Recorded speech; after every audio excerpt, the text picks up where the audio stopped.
19 सितंबर 2000 चीन के हेनान प्रांत के गुओजुआंग नाम के एक छोटे से गांव में उस रात 70 साल के यांग पेमिन और उनकी पत्नी शान लानेंग दिन भर खेतों में काम करने के बाद अपने छोटे से घर में सोने की तैयारी कर रहे थे।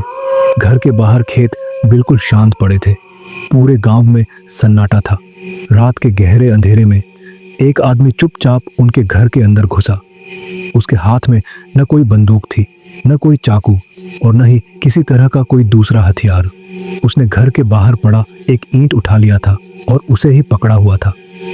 बूढ़े पति पत्नी को संभलने या अपना बचाव करने का मौका तक नहीं मिला। उस आदमी ने उसी ईंट से उन पर अंधाधुंध हमला कर दिया था। वो पूरी ताकत से लगातार उन दोनों के माथे पर वार करता जा रहा था। चारों तरफ खून फैल गया और उनके सिर की हड्डियां टूटकर अंदर धंसती चली गई, लेकिन वो रुका नहीं। दोनों ने वहीं दम तोड़ दिया। कातिल वहां ज्यादा देर नहीं रुका। उसने घर की दराजें और अलमारियां खंगालनी शुरू कर दी। जो थोड़े बहुत पैसे उसे मिले वो लेकर अंधेरे में गायब हो गया। अगली सुबह गुओजुआंग गांव की शांति पूरी तरह टूट चुकी थी। पड़ोसी हैरान और सदमे में घर के बाहर इकट्ठा होने लगे। किसी के लिए भी यह समझना आसान नहीं था कि उनके इतने शांत गांव तक ऐसी हिंसा कैसे पहुंच गई। शुरुआत में शक गांव के ही एक आदमी पर गया। उसका नाम था यांग डेली। कुछ समय पहले सिगरेट के पैसों को लेकर उसका उस बुजुर्ग दंपति से झगड़ा हुआ था। गांव का लगभग हर इंसान उस झगड़े के बारे में जानता था, इसलिए पुलिस को लगा कि उन्हें हत्या की वजह मिल चुकी है। उन्होंने यांग डेली को गिरफ्तार कर लिया। पूछताछ के दौरान आखिरकार उसने हत्या कबूल भी कर ली। कुछ समय के लिए ऐसा लगा कि मामला पूरी तरह सुलझ चुका है, लेकिन सच्चाई कुछ और थी। यांग डेली ने उन दोनों का खून नहीं किया था। उससे ये कबूलनामा मारपीट और जबरदस्ती करके लिया गया था। बाद में उसके खिलाफ पूरा मामला खत्म कर दिया गया, लेकिन तब तक बहुत देर हो चुकी थी। पूछताछ के दौरान हुई मारपीट, मानसिक तकलीफ, लोगों की नजरों में कातिल कहलाने का दाग और उसकी जिंदगी के वो साल जो उससे छिन गए, इन सब ने उसकी पूरी जिंदगी बर्बाद कर दी। उसके बाद उसे रिहा तो कर दिया गया, लेकिन मौजूद रिकॉर्ड ये साफ नहीं बताते कि वो कितने समय तक हिरासत में रहा। बस इतना तय है कि जब तक असली कातिल पकड़ा गया, तब तक एक बेगुनाह इंसान की जिंदगी पहले ही बर्बाद हो चुकी थी। उधर पुलिस गलत आदमी के पीछे लगी रही और असली कातिल बिना किसी की नजर में आए वहां से निकल गया। ये कोई आम मर्डर नहीं था। ये न तो किसी पड़ोसी के झगड़े का नतीजा था, न ही किसी चोर का काम, और न ही किसी ऐसे इंसान का जिसने गुस्से में आकर किसी की जान ले ली हो। इसके पीछे कोई और ही था, कोई ऐसा जो आगे चलकर और भी कई लोगों की जान लेने वाला था।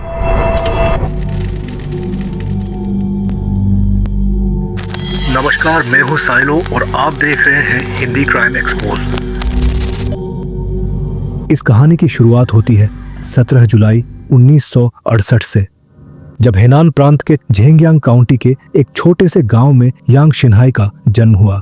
करीब 1000 परिवार उस गांव में रहते थे। ज्यादातर लोग गरीब थे और अपनी रोजमर्रा की जरूरतें पूरी करने के लिए दिन रात मेहनत कर रहे थे।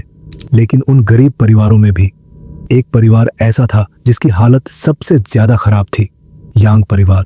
मिट्टी से बने सिर्फ 2 छोटे कमरे, 6 बच्चे और 2 बेबस माता पिता, मां शियाओयुन और पिता झोंगुआन, जो किसी तरह अपने परिवार को संभालने की कोशिश कर रहे थे, जबकि उनकी अपनी जिंदगी ही बिखरने की कगार पर थी। घर में बिजली होने के बावजूद वो लोग बल्ब तभी जलाते थे जब कोई मेहमान आने वाला होता। इसलिए नहीं कि भूल जाते थे, बल्कि इसलिए क्योंकि बिजली का बिल भरना भी उनके बस की बात नहीं थी। कपड़े इतने बार बड़े भाई बहनों से छोटे बच्चों तक पहुंचते कि आखिर में सिर्फ धागे ही बचते। खाना भी कभी पेट भरकर नहीं मिलता था। घर में जरूरत का सामान भी गिनती का था। जो भी था उसे बार बार संभाल कर, बचाकर और जितना हो सके उतना लंबा चलाया जाता। यही दुनिया थी जिसमें यांग शिनहाई ने आंखें खोली।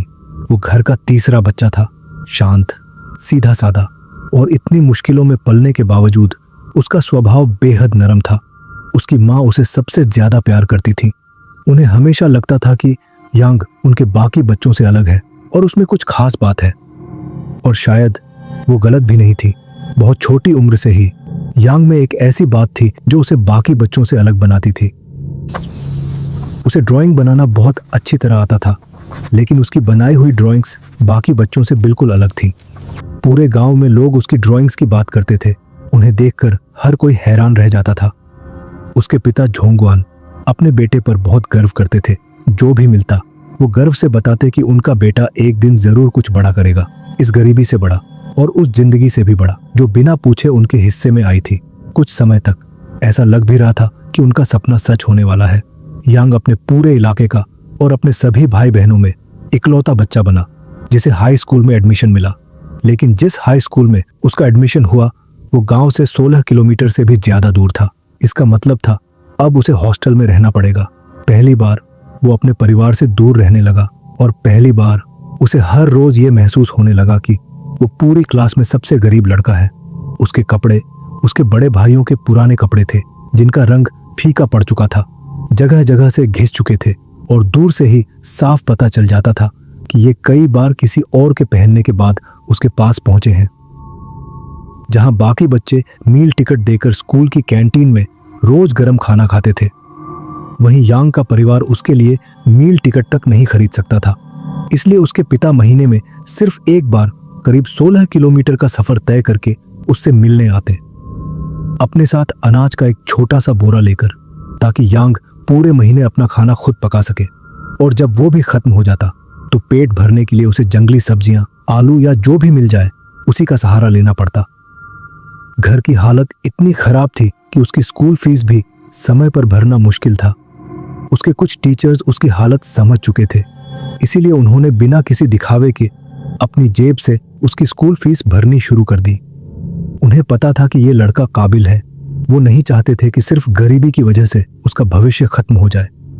लेकिन धीरे धीरे गरीबी और शर्म ने यांग को बदलना शुरू कर दिया। वो अपने साथ पढ़ने वाले बच्चों से दूर रहने लगा और उसे लगने लगा कि वो बाकी सबसे अलग है। अपने आसपास के उन बच्चों को देखकर जिनकी जिंदगी उससे कहीं आसान थी, उसके मन में बार बार एक ही सवाल उठता था, आखिर क्यों कुछ लोगों के पास सब कुछ होता है जबकि कुछ लोगों के हिस्से में सिर्फ मुश्किलें आती हैं। इसी के साथ उसकी पढ़ाई, जो कभी उसकी सबसे बड़ी ताकत थी, धीरे धीरे कमजोर पड़ने लगी। नंबर गिरते गए और कुछ ही समय में उसका पढ़ाई से मन भी हटने लगा। लेकिन उसने लिखना शुरू कर दिया। वो सस्ती कॉपियों में घंटों लिखता रहता। उन पन्नों पर उसने अपनी एक अलग दुनिया बसाई जिसका नाम उसने प्लेटो फ्लैट्स रखा। उस दुनिया में ना कोई हीरो था, ना कोई उम्मीद।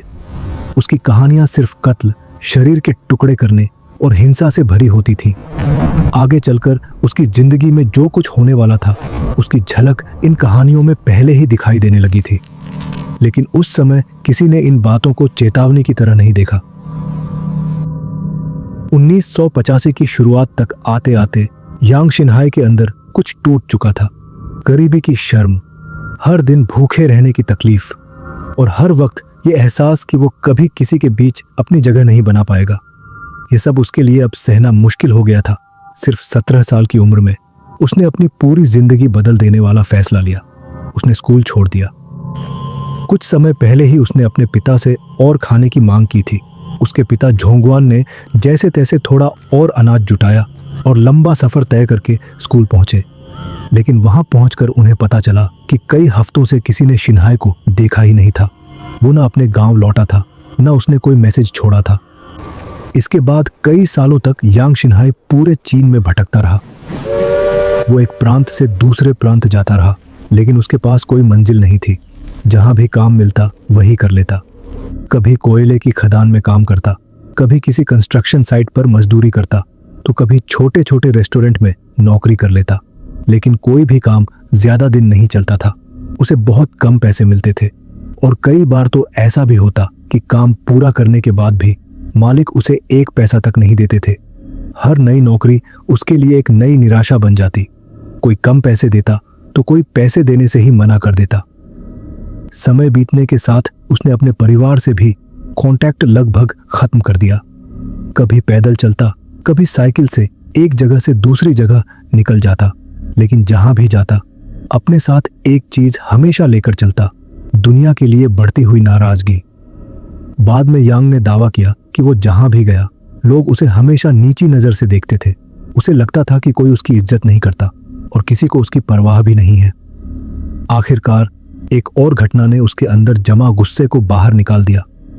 एक रेस्टोरेंट में कई दिन काम करने के बाद भी जब उसे पैसे नहीं मिले तो उसने फैसला कर लिया कि अब वो खाली हाथ नहीं जाएगा। उसने रसोई का कुछ सामान चुराया और उसे बेच दिया। उसके मन में बस एक ही बात थी, वो सिर्फ अपना हक ले रहा है। लेकिन यही फैसला उसकी पूरी जिंदगी का सबसे बड़ा मोड़ बन गया। उसे पहली बार महसूस हुआ कि चोरी करना ईमानदारी से मेहनत करने से कहीं आसान है। इसमें पैसे भी जल्दी मिलते थे और ज्यादा भी। इतना ही नहीं, उसे लगने लगा कि हर चोरी के साथ वो उस दुनिया से बदला ले रहा है जिसने उसके साथ हमेशा गलत किया। धीरे धीरे उसने मेहनत मजदूरी वाले काम पूरी तरह छोड़ दिए। अब चोरी ही उसकी रोजी रोटी का जरिया बन चुकी थी। लेकिन ज्यादा समय तक वो पुलिस से बच नहीं पाया। 1988 में शियान शहर में जेब काटते हुए उसे गिरफ्तार कर लिया गया। उसे 2 साल के लिए लेबर कैंप भेज दिया गया, जहां अधिकारियों का मानना था कि वहां रहकर वो सुधर जाएगा। लेकिन ऐसा नहीं हुआ। जेल से बाहर आते ही उसने फिर से चोरी शुरू कर दी। इसी दौरान उसकी जिंदगी में पहली बार एक लड़की आई। यांग के मुताबिक उसे सच में उससे प्यार हो गया था। कुछ समय के लिए उसे लगा कि शायद अब उसकी जिंदगी बदल सकती है। उसने उस लड़की से शादी करने का भी फैसला कर लिया था। लेकिन यह उम्मीद ज्यादा दिन नहीं टिक सकी। 1991 में रिहा होने के 1 साल से भी कम समय बाद वो एक बार फिर चोरी करते हुए पकड़ा गया और उसे दोबारा लेबर कैंप भेज दिया गया। जाने से पहले उसकी गर्लफ्रेंड ने उससे वादा किया था कि वो उसका इंतजार करेगी। लेकिन जब यांग जेल से सजा काटकर वापस लौटा तो उसे पता चला कि वो किसी और से शादी कर चुकी थी। उसके लिए यह सिर्फ एक रिश्ता टूटने की बात नहीं थी। उसे लगा जैसे एक बार फिर उसके साथ धोखा हुआ है, उसकी बेइज्जती हुई है, दुनिया ने उसे ठुकरा दिया है। इसके बाद उसके अपराध और खतरनाक होने लगे। सालों से उसके अंदर जमा गुस्सा और नफरत अब काबू से बाहर होने लगी थी। 1996 तक आते आते आखिरकार वो बाहर निकल ही आई। हेनान के झूमाडियन शहर में उसने एक औरत पर हमला किया और उसके साथ जबरदस्ती करने की कोशिश की। लेकिन इस बार जिस औरत को उसने अपना आसान शिकार समझा था, उसने पूरी ताकत से मुकाबला किया। खुद को बचाने की कोशिश में उसने यांग की जीभ का एक हिस्सा काट लिया और वहां से भाग निकलने में कामयाब रही। कुछ ही समय बाद पुलिस ने उसे गिरफ्तार कर लिया। उस पर हमले का केस चला और उसे 5 साल की जेल की सजा सुनाई गई। लेकिन जेल के अंदर भी उसकी मुश्किलें खत्म नहीं हुई। यौन अपराध के मामले में दोषी होने की वजह से बाकी कैदी उसे अक्सर निशाना बनाते थे। मारपीट, बेइज्जती और लगातार मिलने वाले अपमान ने उसके अंदर पहले से मौजूद गुस्से और नफरत को और बढ़ा दिया। 5 साल की सजा में से 4 साल पूरे करने के बाद उसे रिहा कर दिया गया। लेकिन जेल से बाहर निकलने वाला शख्स पहले वाला यांग शिन्हाई नहीं था। लगातार मिली नाकामयाबी, बार बार जेल जाना और सालों से जमा गुस्से ने उसे अंदर से पूरी तरह बदल दिया था। अब उसे नहीं लगता था कि इस समाज में उसकी कोई जगह बची है। रिहा होने के बाद उसने एक बार फिर चोरी शुरू कर दी। वो रात के अंधेरे में घरों में घुसता और जो भी हाथ लगता उठाकर ले जाता। शुरुआत में उसका मकसद सिर्फ चोरी करना था, लेकिन बहुत जल्द यह भी बदलने वाला था। 19 सितंबर 2000 को यांग गुजुआंग में रहने वाले एक बुजुर्ग दंपति के घर चोरी करने के इरादे से घुसा।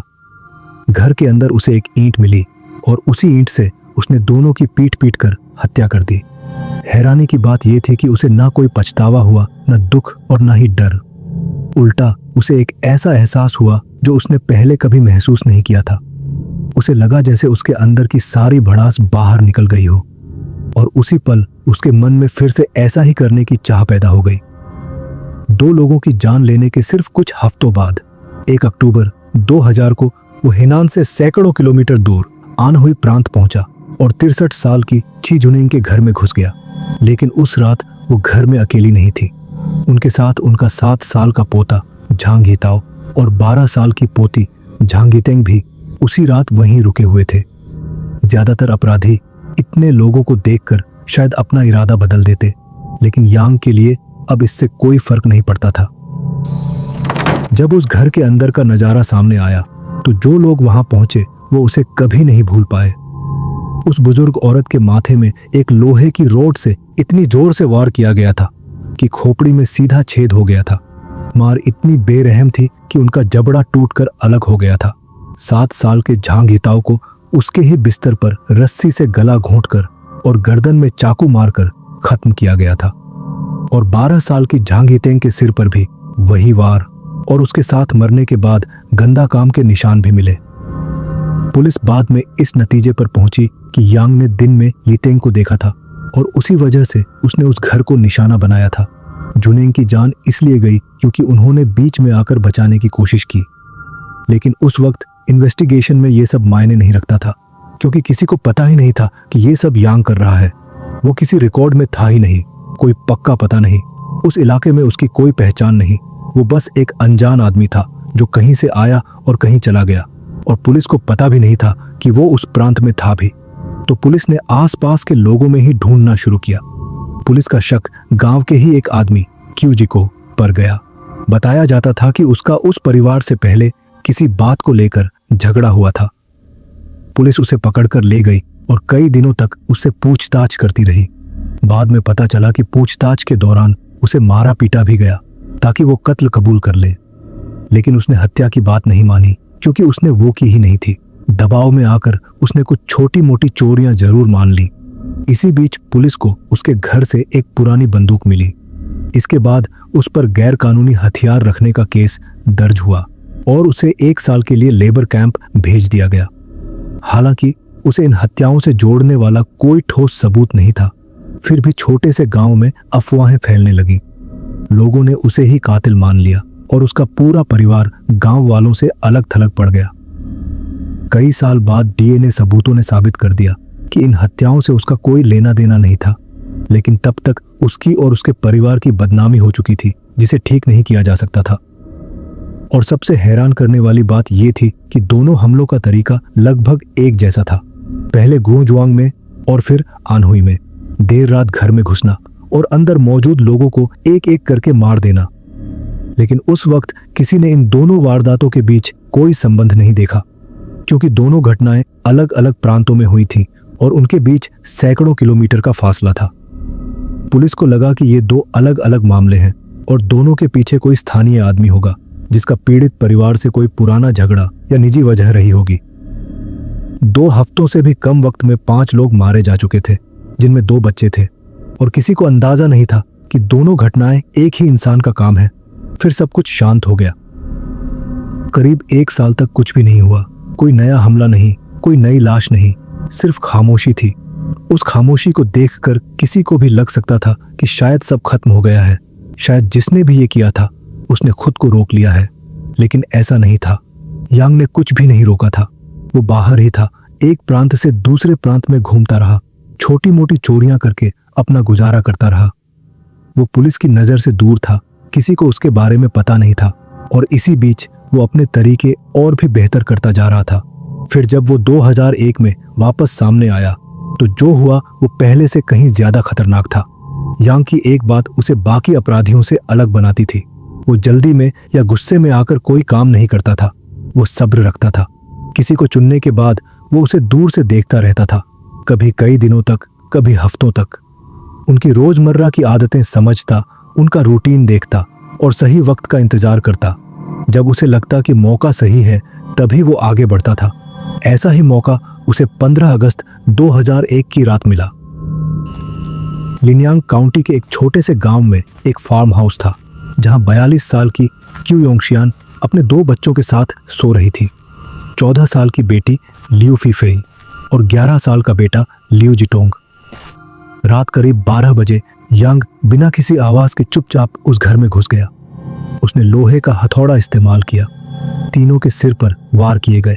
वहां से निकलने से पहले उसने फीफेई के साथ गलत काम किया और करीब 100 युआन नकद भी साथ ले गया। अगली सुबह बच्चों की नानी उनसे मिलने आई। जैसे ही उसने घर के अंदर का भयानक मंजर देखा, वो जोर से चीख पड़ी और कुछ ही मिनट में पूरा गांव वहां जमा हो गया। पुलिस फौरन पहुंची और पूरे इलाके में फैल गई, और वही पुराना अंदाजा कि मारने वाला कोई लोकल आदमी होगा, परिवार का जान पहचान वाला, कोई जिसकी कोई दुश्मनी हो। घर घर जाकर पूछताछ हुई।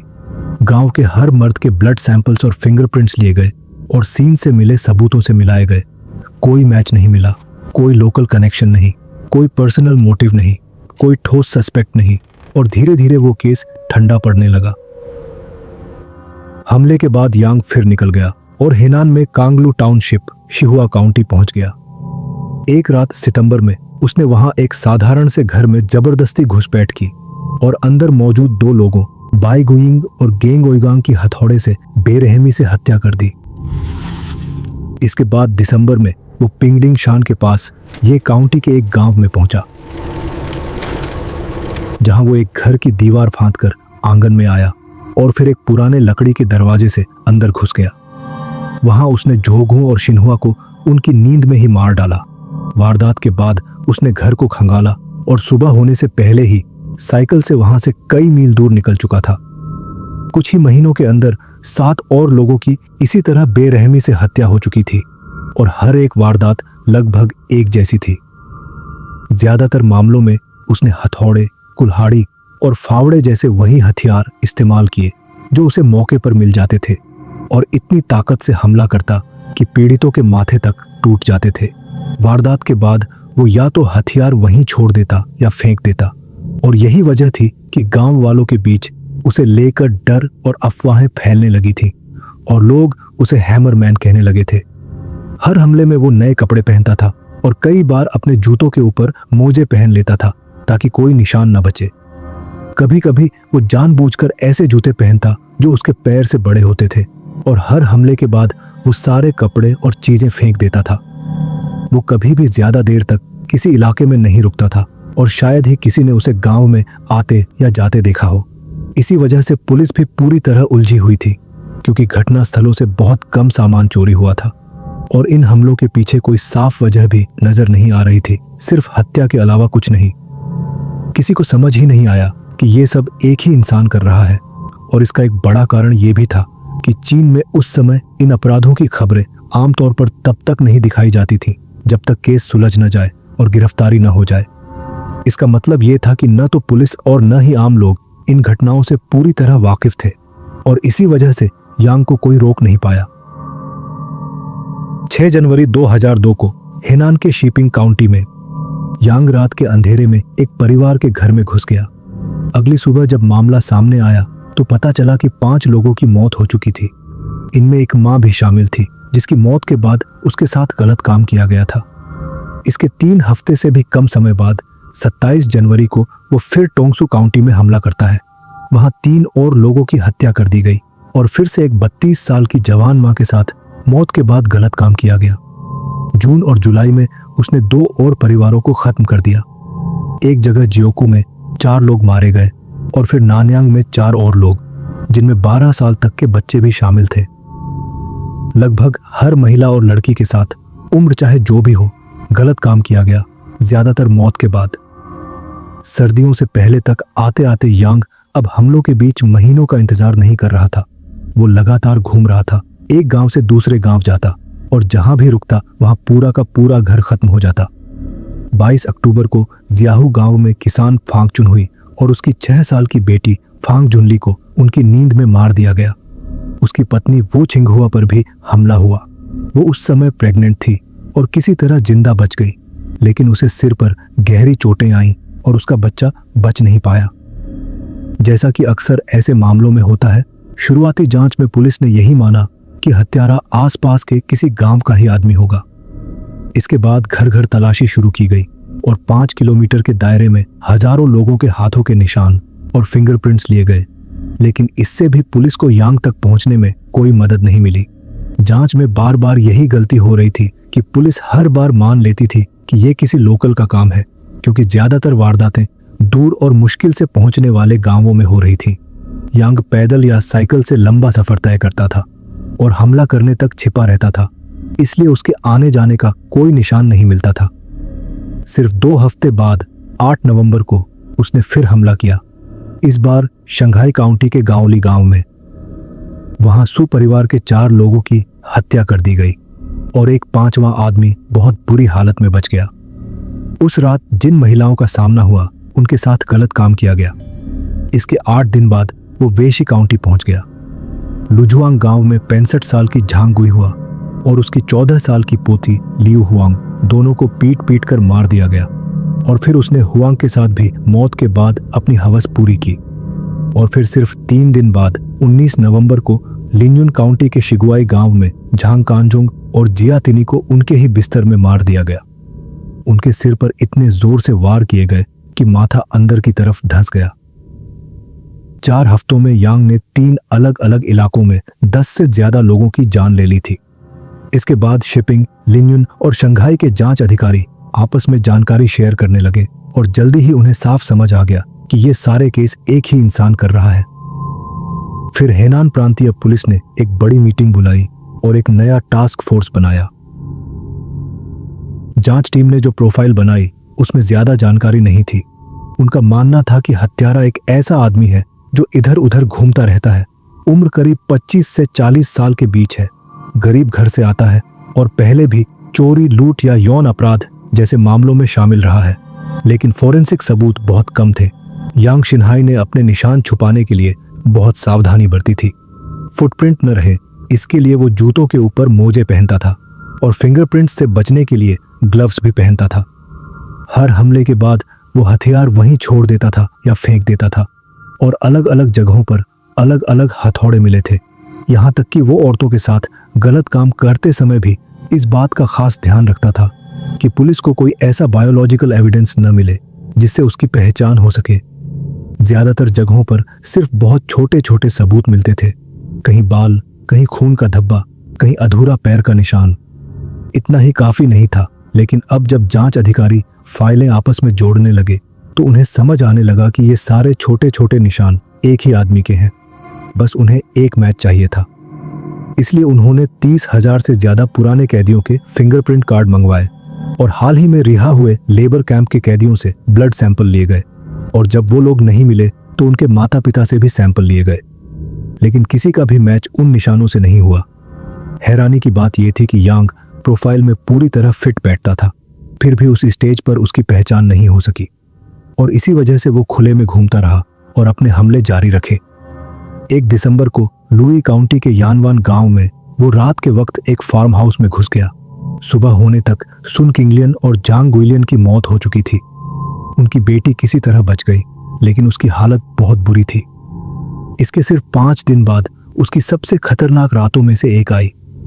सैपिंग काउंटी के लुईजुआंग गांव में लियू परिवार अपना नया घर बसाने की तैयारी कर रहा था, लेकिन उससे पहले ही यांग रात में उनके घर में घुस गया और हथौड़े से हमला करके लियू जियानवेई, उसकी पत्नी, उनके छोटे बेटे, बेटी और जियानवेई की मां की हत्या कर दी। उस रात लियू परिवार में सिर्फ एक इंसान बचा, 68 साल के लियू झोंग्युआन, जो जियानवेई के पिता थे। वो उस घर में रुके हुए थे जहां परिवार 9 दिसंबर को शिफ्ट होने वाला था। सुबह जब झोंग्युआन वापस आए तो उनके सामने एक भयानक मंजर था। बाद में उन्होंने बताया कि उन्होंने अपनी पोती को जमीन पर देखा जिसके माथे में गहरा घाव था। इसके बाद वो अपने पोते, बेटे और बहू को भी उसी हालत में पड़े हुए देखते गए। उनकी पत्नी हालांकि उस समय तक जिंदा थी जब उन्होंने उन्हें देखा। उन्होंने बताया कि उनकी पत्नी हल्की हल्की आंखें झपका रही थी, लेकिन बोल नहीं पा रही थी और 10 दिन बाद अस्पताल में उनकी भी मौत हो गई। बाद में यांग ने खुद बताया कि उसने उस वारदात के बाद क्या किया था। वो फौरन नहीं भागा, न ही बेकाबू होकर इधर उधर गया। उसने हथौड़े को उठाकर एक कब्रिस्तान में जाकर गाड़ दिया। उसके खून से सने कपड़े उसने एक नदी में फेंक दिए ताकि पानी उन्हें बहा ले जाए। इसके बाद वो पैदल ही आगे बढ़ा और करीब 2 घंटे चलकर लूहे पहुंच गया और किसी तरह इतनी सब चीजों के बाद भी वो शांत रहा, पूरी तरह कंट्रोल में, और हर चीज को बहुत सोच समझकर छुपाता रहा। लेकिन उसके हमले रुकने वाले नहीं थे।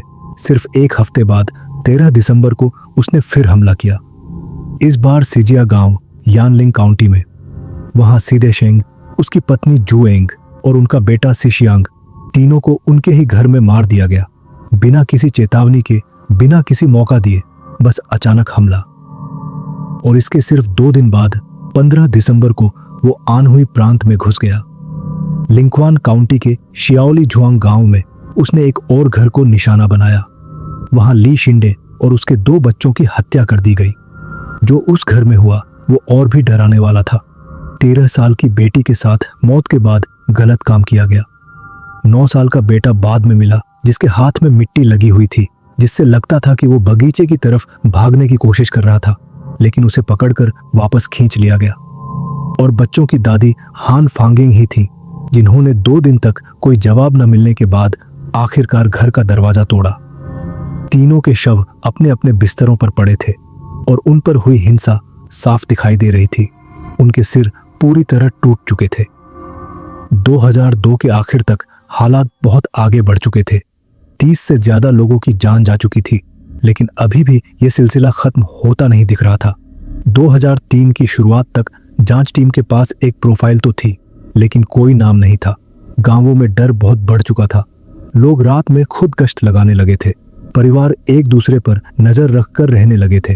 भले ही मीडिया में इसकी खुलकर रिपोर्टिंग नहीं हो रही थी, लेकिन गांवों में यह बात अब छुपी नहीं थी कि कोई है जो रात में घरों में घुसकर परिवारों पर हमला कर रहा है।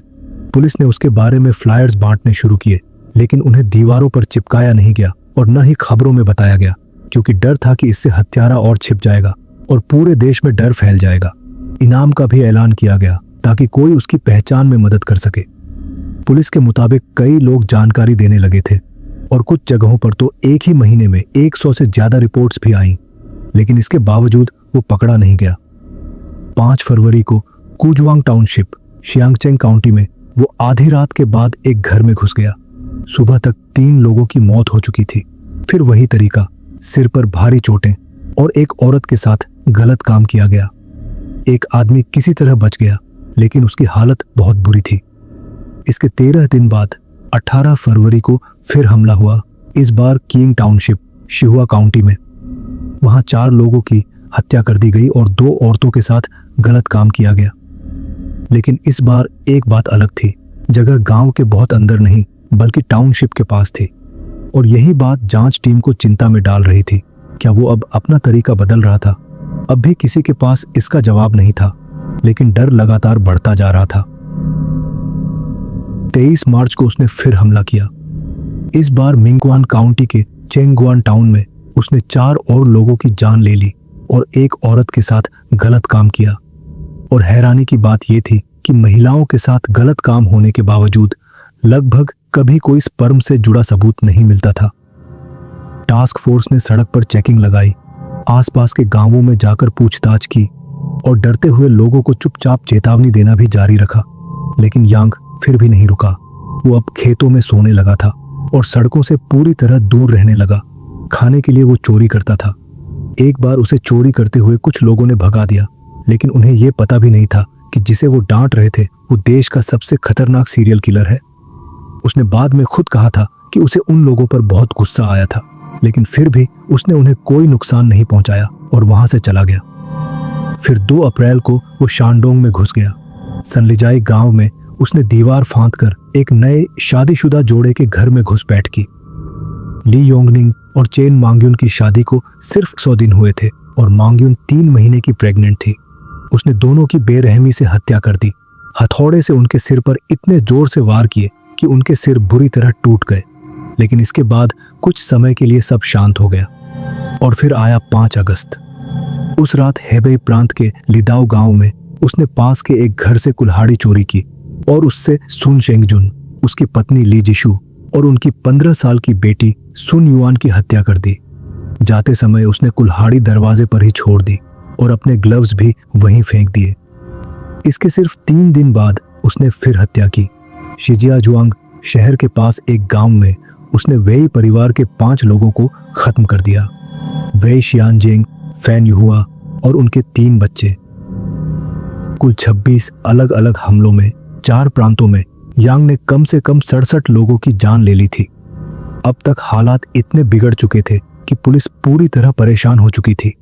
चारों प्रांतों की पुलिस अब आपस में जानकारी शेयर कर रही थी और उन्होंने शक के दायरे में आए लोगों की एक बहुत बड़ी लिस्ट तैयार कर ली, क्योंकि उन्हें पूरा भरोसा था कि ये कोई ऐसा आदमी है जो घूमता फिरता रहता है और पहले जेल जा चुका है। इसलिए उन्हें यकीन था कि वो किसी न किसी रिकॉर्ड में जरूर मिलेगा। पहली बार यांग शिनहाई उनका संदिग्धों की लिस्ट में सामने आया। खास तौर पर उन लोगों पर ध्यान दिया जाने लगा जिनका क्रिमिनल रिकॉर्ड था और जो अक्सर घर से दूर रहते थे। जब यांग के गांव में जांच की गई तो उसके पिता यांग जेंगुआन ने बताया कि उनका बेटा सालों से घर नहीं आया है और ये बात उस कातिल के प्रोफाइल से काफी मेल खाती थी। इसलिए जांच टीम ने जेंगुआन का खून लिया ताकि उसे घटनास्थल से मिले सबूतों से मिलाया जा सके। जेंगुआन को उस वक्त कुछ भी पता नहीं था। उसने अपने बेटे से सालों से कोई कांटेक्ट नहीं किया था और वो कभी सोच भी नहीं सकता था कि जिस बेटे की वो कभी उसकी समझदारी और हुनर के लिए तारीफ करता था वो इस हद तक बदल चुका होगा। लेकिन फॉरेंसिक रिजल्ट साफ नहीं थे। न तो ये साबित हो पाया कि यांग ही कातिल है और न ही उसे शक के दायरे से बाहर किया जा सका। इस पूरे वक्त जब पुलिस उसे ढूंढने में लगी थी वो लगातार चीन के उत्तर हिस्से की तरफ घूम रहा था। हेबेई के छोटे कस्बों से गुजरते हुए, चेक पॉइंट्स के पास से निकलते हुए वो भीड़ में ऐसे घुल जाता था जैसे कोई आम सा इंसान हो, ऐसा आदमी जिस पर कोई दोबारा नजर भी न डाले। हजारों लोगों के बीच बस एक चेहरा, और सबसे हैरानी की बात यह थी कि तब तक उसका नाम किसी को पता भी नहीं था। सालों तक टास्क फोर्स, डीएनए टेस्ट, अलग अलग प्रांतों की जांच, हजारों पूछताछ के बाद भी आखिर में उसे पकड़ने में कोई बड़ी चालाकी या जासूसी नहीं लगी। ये सब बस किस्मत का खेल था, उसकी खराब किस्मत, गलत वक्त पर गलत जगह होना। 3 नवंबर 2003 उस रात हेबेई प्रांत के कांगजो शहर में पुलिस रूटीन चेकिंग कर रही थी। जगह जगह तलाशी ली जा रही थी। इन्हीं लोगों में एक दुबला पतला सा आदमी भी था जिसके पास कोई आइडेंटिटी कार्ड नहीं था। वो पब्लिक वॉशरूम में सोता था और इधर उधर घूमता रहता था। पुलिस को उसमें कुछ अजीब लगा। कुछ रिपोर्ट्स के मुताबिक जब उसे रोका गया तो वो वहां से भागने की कोशिश कर रहा था। जब पुलिस ने उसे पकड़ा तो उसके पास से एक छोटा चाकू मिला और करीब 500 युआन नकद भी। उन्हें पहले से कहा गया था कि ऐसे घूमने फिरने वाले लोगों पर नजर रखो। ये आदमी उन सब बातों पर फिट बैठता था, इसीलिए उसे हिरासत में ले लिया गया। जब उससे उसका नाम पूछा गया तो उसने बिना किसी हिचक के जवाब दिया, यांग शिनहाई। कोई छुपाने की कोशिश नहीं, वो बिल्कुल शांत था। लेकिन उसे ये नहीं पता था कि टास्क फोर्स पहले ही पूरे देश में इस नाम को फैला चुकी थी। ये नाम पहले से एक लिस्ट में था और अब वही आदमी इस नाम के साथ कांगजो के पुलिस स्टेशन में बैठा था। उसे हिरासत में रहते हुए खून के सैंपल, बाल, फिंगरप्रिंट लिए गए। फिर इन सब को अलग अलग प्रांतों में 3 साल के अंदर हुए 26 घटना स्थलों से मिले सबूतों से मिलाया गया और हर एक सैंपल मैच हो गया। जांच करने वालों के लिए कोई शक नहीं बचा था। सामने बैठा आदमी ही वो था जिसे वो सालों से ढूंढ रहे थे। जब उसे ये सब बताया गया तो वो घबराया नहीं। उसने हल्की सी मुस्कान के साथ कहा, अगर सबूत हैं तो मान लूंगा, अगर नहीं है तो डराने की कोशिश मत करो। जब उसे बताया गया कि उसका डीएनए कई घटना स्थलों से मैच हो गया है तो वो बड़े आराम से बोला, डीएनए तो साइंस है ना, 99% सही होता है, शायद मैं वो 1% हूं।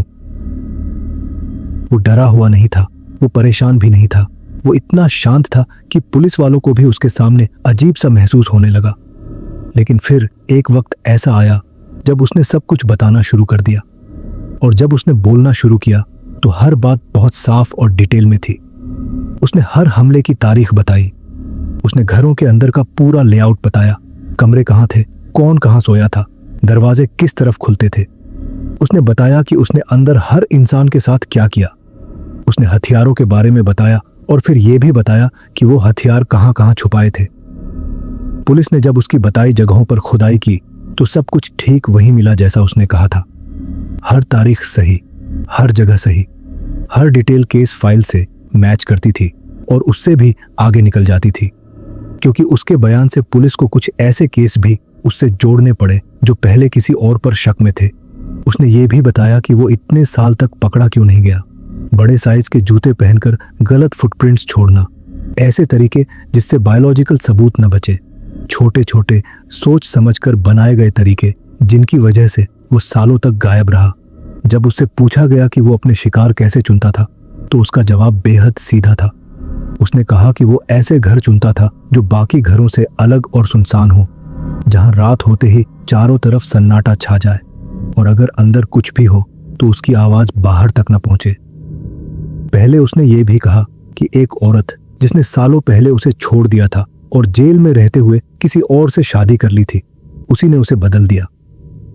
कभी कभी उसकी बातें सुनकर लगता था कि वो खुद को इस समाज का हिस्सा ही नहीं समझता था।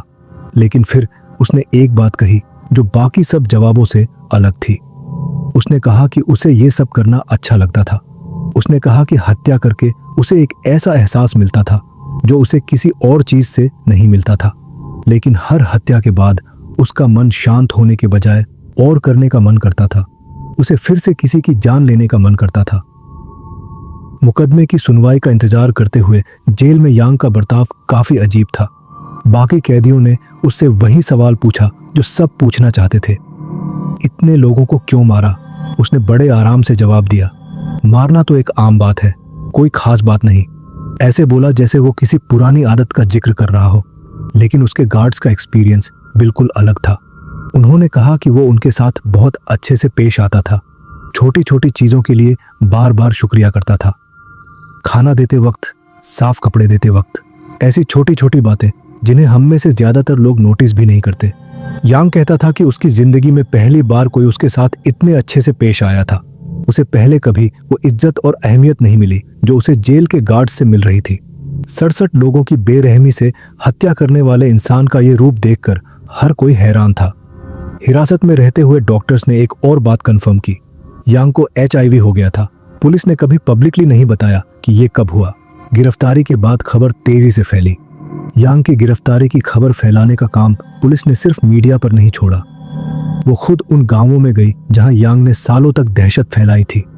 लोगों को जाकर बताया गया कि अब वो आदमी पकड़ा जा चुका है जिसने इतने समय तक उन्हें डर के साए में जीने पर मजबूर किया था। एक गांव में तो पुलिस ने खुले मैदान में पटाखे तक फोड़े।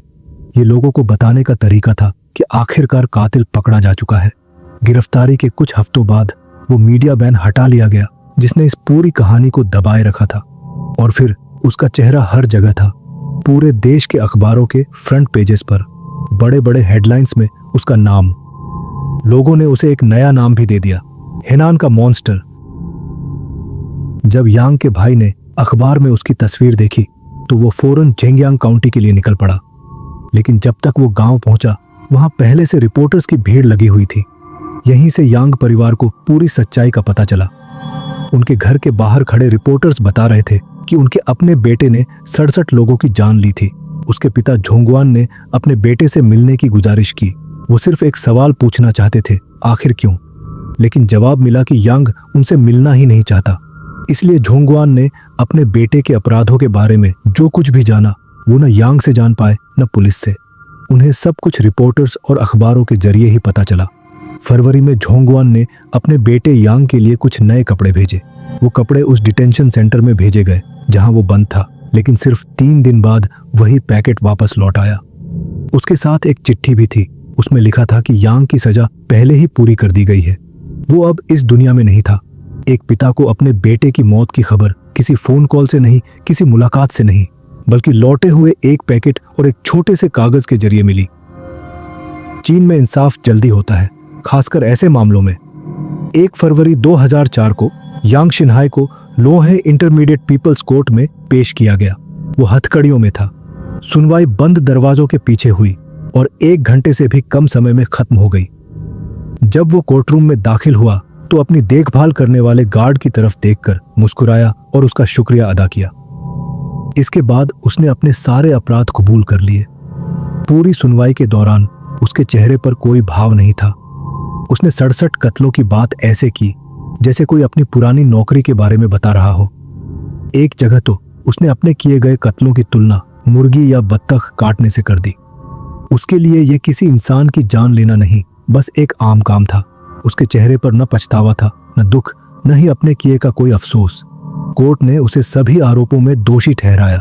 67 कत्ल, 23 बार औरतों के साथ गलत काम और 10 जानलेवा हमले। आखिर में उसे मौत की सजा दे दी गई। जब उससे पूछा गया कि क्या वो इस फैसले के खिलाफ अपील करना चाहता है तो उसने साफ मना कर दिया। फिर पूछा गया कि क्या वो कुछ कहना चाहता है। उसने सिर्फ एक शब्द कहा, नहीं। 14 फरवरी 2004 को फैसले के 2 हफ्ते भी पूरे नहीं हुए थे कि यांग शिनहाई को वुलिगांग गांव के पास एक सुनसान जगह पर ले जाया गया। वहीं फायरिंग स्क्वाड के जरिए उसे मौत की सजा दे दी गई। रिपोर्ट्स के मुताबिक सिर में लगी एक गोली ने उसकी जिंदगी खत्म कर दी। इसी के साथ उस आदमी की कहानी भी खत्म हो गई जिसे आज भी चीन का सबसे खतरनाक सीरियल किलर माना जाता है। कुछ समय बाद उसके पिता यांग जोंगवान अपने बेटे का शव लेने एक सरकारी दफ्तर पहुंचे, लेकिन वहां उन्हें बताया गया कि उसका अंतिम संस्कार पहले ही किया जा चुका है। उन्हें यांग की राख का एक डिब्बा दिया गया, लेकिन जोंगवान ने उसे लेने से मना कर दिया। यांग की राख कभी किसी ने नहीं ली। झेंगयांग काउंटी लौटने के बाद यांग परिवार की जिंदगी पूरी तरह बदल गई। गांव के लोग उनसे दूरी बनाने लगे। जोंगगुआन ज्यादातर समय अपने घर की खिड़की के पास कुर्सी पर चुपचाप बैठे रहते। धीरे धीरे उनकी तबीयत भी बिगड़ने लगी। शायद अपने बेटे के किए का बोझ और शर्म उन्हें अंदर ही अंदर तोड़ रही थी। यांग की मां शियाओयुन उसकी मौत के बाद कई महीनों तक रोती रही। उनकी आंखों की रोशनी भी तेजी से कम होने लगी, लेकिन उन्होंने कभी इलाज नहीं करवाया। बाद में एक रिपोर्टर से उन्होंने सिर्फ इतना कहा कि काश वो अपने बेटे से आखिरी बार मिल पाती और उससे पूछ पाती कि उसने अपनी जिंदगी का रास्ता ऐसा क्यों चुना। परिवार की आर्थिक हालत भी बहुत खराब हो गई थी। गुजारा करने के लिए वो कूड़े के ढेरों से खाने का सामान और बेचने लायक कबाड़ इकट्ठा करते थे। परिवार के आखिरी इंटरव्यू में से एक में शिनहाई के भाई शिनहेई ने कहा कि उसे अब भी यकीन नहीं होता कि उसका भाई इतने बड़े जुर्म कर सकता है। उसने कहा कि शिनहाई बहुत दुबला पतला और कमजोर था, यहाँ तक कि उसने खुद क्राइम सीन्स पर जाकर सच्चाई जानने की बात भी कही, लेकिन उसके पिता ने फौरन उसे रोक दिया। उन्होंने कहा कि इतने बड़े केस की जांच में इतना कुछ किया गया है, इतने साल बीत चुके हैं, अब दोबारा ये सब जानने में अपना समय और पैसा बर्बाद करने का कोई मतलब नहीं है। उसके कबूलनामे में भी कई ऐसी बातें थीं जो सिर्फ असली कातिल को ही पता हो सकती थी। उसने नाम बताए, तारीखें बताईं, जगहें बताईं और ऐसी जानकारी दी जो पहले से मौजूद केस फाइलों से पूरी तरह मेल खाती थी। फिर भी चीन के कई दूसरे मामलों की तरह इस केस में भी जनता के सामने बहुत कम जानकारी रखी गई। टीवी पर उसके कबूलनामे की सिर्फ कुछ सेकंड की क्लिप दिखाई गई। कौन से फोरेंसिक सबूत मिले थे और कैसे मैच हुए थे, इसकी पूरी जानकारी कभी सार्वजनिक नहीं की गई। इसका मतलब ये नहीं कि यांग बेगुनाह था, लेकिन आम लोगों को सबूत खुद देखने का मौका कभी नहीं मिला। तो आज की कहानी बस यहीं तक। मैं फिर आऊंगा एक नई कहानी लेकर। तब तक के लिए अपना ख्याल रखें। नमस्कार।